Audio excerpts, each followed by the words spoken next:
બંને સરકારોએ ખૂબ બણગા ફૂક્યા, ખૂબ જાહેરાત કરી, પબ્લિસિટી કરી કે અમે ગામે ગામ ઘરે ઘરે નલથી જલ પહોંચાડ્યું. નલ સે જલ યોજના માટે ખૂબ ઢંઢેરો પીટ્યો.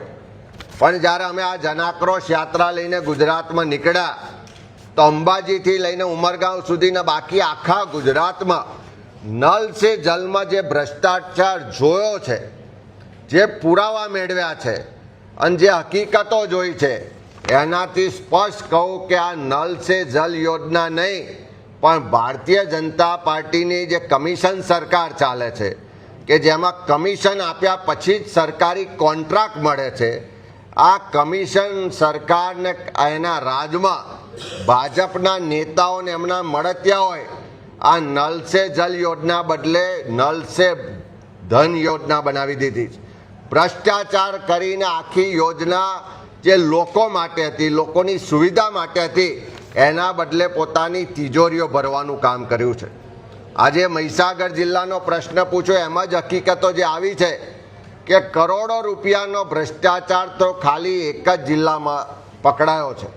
પણ એમાં પણ કાર્યવાહી કોની સામે કરી? તો નાના એન્જિનિયરો સામે, નાના કોન્ટ્રાક્ટરો સામે, પણ મોટા માથાઓ સામે કોઈ કાર્યવાહી કરવામાં નથી આવી. આખા ગુજરાતમાં જો નલ સે જલ યોજનાની બરોબર તપાસ થાય તો હું માનું છું કે ગુજરાતનું સૌથી મોટું કૌભાંડ, સૌથી મોટો ભ્રષ્ટાચાર આમાંથી બહાર નીકળવાનો છે. આ રાજ્ય સરકાર ભ્રષ્ટાચારીઓને છાવરી રહી છે, ભ્રષ્ટાચારીઓને બચાવી રહી છે, કારણ કે એમના જ મળતિયાઓ, એમના જ મંત્રીઓના નજીકના લોકો આ ભ્રષ્ટાચારમાં સામેલ છે.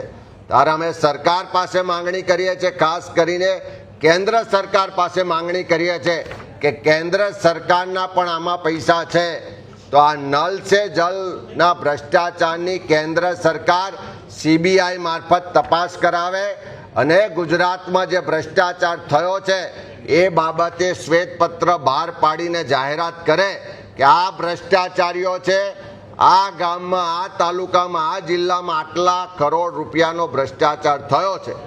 આખી અમે જનાક્રોશ યાત્રા દરમિયાન અનેક જગ્યાએ લોકોએ પુરાવા સાથે બતાવ્યું કે ક્યાંક સ્ટેન્ડ પોસ્ટ બન્યા છે, ક્યાંક નળ આવ્યા છે, પણ નીચે પાણીની લાઈનો જ નથી નાખી. અનેક જગ્યાએ બતાવ્યું છે કે પાણીની લાઈન ફક્ત નાખવા પૂરતી 1 ફૂટ ઊંડાઈમાં નાખી છે.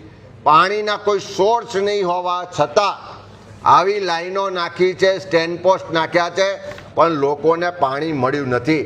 ત્યારે CBI દ્વારા આ નલ સે જલના ભ્રષ્ટાચારની તપાસ કરાવે એવી કેન્દ્ર સરકાર પાસે માગણી કરીએ છીએ.